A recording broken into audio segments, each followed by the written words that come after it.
दोस्तों, आज हम शुरू करेंगे भक्ति काल में निर्गुण भक्ति। तो निर्गुण भक्ति के जो इम्पोर्टेंट संत है वो मैंने यहाँ पे इम्पोर्टेंट लाइनें लिखी हुई है। उम्मीद है आपको मेरी ये वीडियो अच्छी लगेगी। तो शुरू करते हैं। निर्गुण भक्ति। संत काव्यधारा। नामदेव तथा कबीर द्वारा चलाई गई धारा को शुक्ल ने निर्गुण ज्ञानश्री शाखा कहा। हजारी प्रसाद द्विवेदी ने निर्गुण भक्ति साहित्य कहा और राम कुमार वर्मा ने क्या कहा, संत काव्य परंपरा। पीताम्बर दत्त बर्थवाल ने संत शब्द का जन्म शांत शब्द से माना है। शांत का शाब्दिक अर्थ निवृत्ति मार्ग वैराग्य। राहुल सांस्कृत्यान ने श्रीमत से संत शब्द की उत्पत्ति मानी है।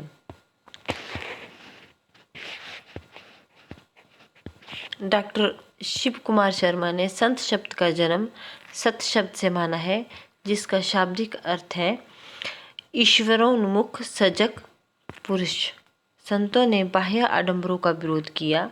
संत नारी विरोधी थे। उन्होंने नारी को मुक्ति मार्ग में सबसे बड़ी बाधा माना, इसलिए इन्होंने नारी डाकन या ठगिनी कहा है नारी को। संतों की भाषा लगभग सदुकड़ी, राजस्थानी मिश्रित, पंजाबी खड़ी बोली थी। संतों ने विधि निषेध को अपनाया। जो वस्तु ग्रहण करने योग्य है विधि कहलाई तथा जो त्यागने योग्य है वो निषेध कहलाया। नामदेव जो है संत काव्यधारा के शुरुआत की तथा संत काव्यधारा के प्रवर्तक भी कहलाए। संत काव्यधारा के जो प्रमुख संत है वो इस तरह से है। नामदेव जन्म महाराष्ट्र में हुआ था इनका, महाराष्ट्र के सतारा जिले में 1267 ईस्वी में। और इनके गुरु का नाम क्या था, विसोबा खैवर या विठोबा भी कहते थे उसको। कुछ विद्वानों ने संत ज्ञानेश्वर को भी इनका गुरु माना है। नामदेव ने भजनों के माध्यम से भक्ति का प्रचार किया और इनके भजन हिंदी तथा मराठी भाषाओं में थे। आगे हम पढ़ेंगे कबीर के बारे में। कबीर का जन्म जो है 1398 ईस्वी काशी में माना गया है और मृत्यु 1518 ईस्वी मगहर में मानी गई है। और कबीर जो है अद्वैतवाद से क्या थे, प्रभावित थे और इनकी पत्नी का नाम लोई या धनिया था। इन्होंने 3 बड़ी धाराओं को क्या किया, आत्मसात किया। इन्होंने संध्या भाषा तथा सहज योग सिद्धों तथा नाथों से ग्रहण किया। अहिंसा का तत्व वैष्णव धर्म से तथा प्रेम तत्व जो है सूफी काव्यधारा से लिया। इन्होंने अहिंसा का तत्व कहाँ से लिया, वैष्णव धर्म से, और प्रेम तत्व कहाँ से लिया, सूफी काव्यधारा से। कबीर की रचनाओं के 3 आधार होते हैं, नाम, गुरु और प्रेम। कबीर गृहस्थ संत थे। पत्नी लोई धनिया, पुत्र कमाल और पुत्री कमाली थी। कबीर की एक रचना प्रमाणिक मानी जाती है जो इनके शिष्य धर्मदास ने लिखी। बीजक प्रमाणिक रचना है जो 3 भागों में हुई। साखी ये आत्मा की साक्षी पर लिखे गए हैं। दोहे है, साखी में क्या है, दोहे है। इनकी भाषा क्या है, सदुकड़ी है। शब्द रामायणी, इन दोनों की भाषा जो है ब्रज है, जिस पर कहीं कहीं पूर्वी भाषा का भी प्रभाव है। शब्द रामायणी, चौपाई तथा शब्द ज्ञापद है। शुक्ल जी ने कबीर की भाषा सदुकड़ी मानी है। हजारी प्रसाद द्विवेदी जी ने जो है कबीर को वाणी का डिटेक्टर माना है। हजारी प्रसाद द्विवेदी ने क्या कहा है, वाणी का डिटेक्टर। और शुक्ल जी ने, रामचंद्र शुक्ल ने कबीर की भाषा क्या मानी है, सदुकड़ी। राम कुमार वर्मा ने कबीर की भाषा को पंचमेल खिचड़ी कहा है। राम कुमार वर्मा ने क्या कहा है, कबीर की भाषा को पंचमेल खिचड़ी। कबीर की पंक्ति दुल्हन गाऊं मंगलाचार में भावनात्मक रहस्यवाद है। शीर को चादर का उपमान सांग रूपक के माध्यम झीनी झीनी बीनी छदरिया में दिया है। कबीर ने उल्टवासियाँ लिखी जिनमें अद्भुत रस था। कबीर के शिष्य जो थे अनंत दास ने कबीर परिचयी रचना की थी। कबीर के शिष्य कौन थे, अनंत दास। उन्होंने किसकी रचना की, कबीर परिचय की। इनकी रचनाओं का प्रमाणिक संकलन जो है श्याम सुंदर दास ने किसमें किया है? कबीर ग्रंथावली में किया हुआ है। माना जाता है कि कबीर विधवा ब्राह्मणी के पुत्र थे, जिसने लोक लाज के डर से कबीर को लहरतारा तालाब में क्या किया था कि किनारे छोड़ दिया था।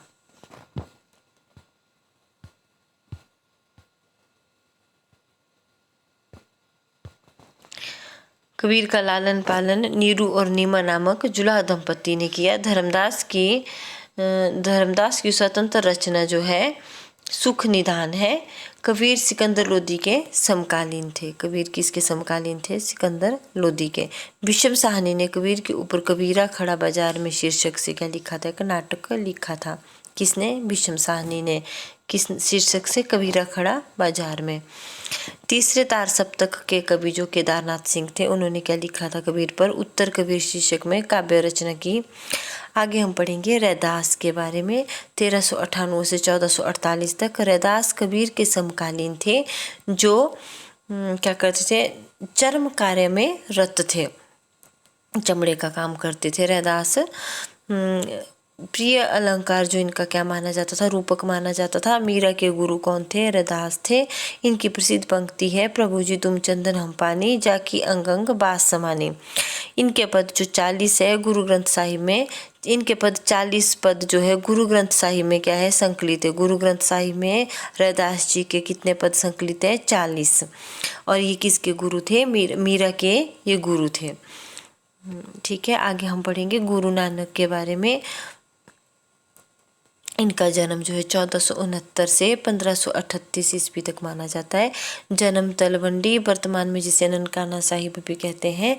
गुरु नानक जी की रचनाओं में राजस्थानी, पंजाबी, ब्रज भाषा का जो है रूप दिखाई देता है। गुरु नानक की वाणियों का संकलन अर्जुन देव ने 1604 ईस्वी में गुरु ग्रंथ साहिब में किया था। सिखों में सबसे प्रसिद्ध जो है अर्जुन देव जी थे। अर्जुन देव जी की रचना जो है सुखमणि, नानक जी ने अर्जुन देव जी की रचना क्या है? सुखमणि। नानक जी ने शिष्य तत्व लहना सिंह को सौंपा था, बाद में गुरु अंगद के नाम से जाने गए। नानक जी ने क्या किया था? शिष्य तत्व लहना सिंह को सौंपा था और बाद में इनका नाम क्या रखा गया? गुरु अंगद। नानक जी की जो वाणियाँ हैं गुरु ग्रंथ साहिब में महला शीर्षक में संकलित है। किस में संकलित है? महला शीर्षक में। महला शीर्षक में क्या? गुरु ग्रंथ साहिब का जो महला शीर्षक है उसमें नानक जी की क्या है? वाणियाँ है। गुरु नानक गृहस्थ संत थे। उनके 2 पुत्र हुए, लक्ष्मी चंद और श्रीचंद। श्रीचंद जो थे उदासी संप्रदाय की इन्होंने स्थापना की थी। गुरु नानक जी की अगर हम रचनाएं देखते हैं तो कौन कौन सी है? जप्पू जी है। इसका पाठ प्रत्येक सिख प्रातःकाल करता है। किसका? जप्पू जी का। इसमें गुरु नानक जी की क्या है? शिक्षाएं हैं। आगे हम देखेंगे रही रास और सोहिला और असा दीवार। रही रास, सोहिला, असा दीवार, ये नानक जी की जो है रचनाएं हैं। नानक जी ने ब्रह्मा को क्या कहा? ब्रह्मा को वाणी या शब्द कहा है। नानक जी का अंतिम शब्द क्या था? बाहे गुरु। आगे हम देखेंगे दादू दयाल के बारे में।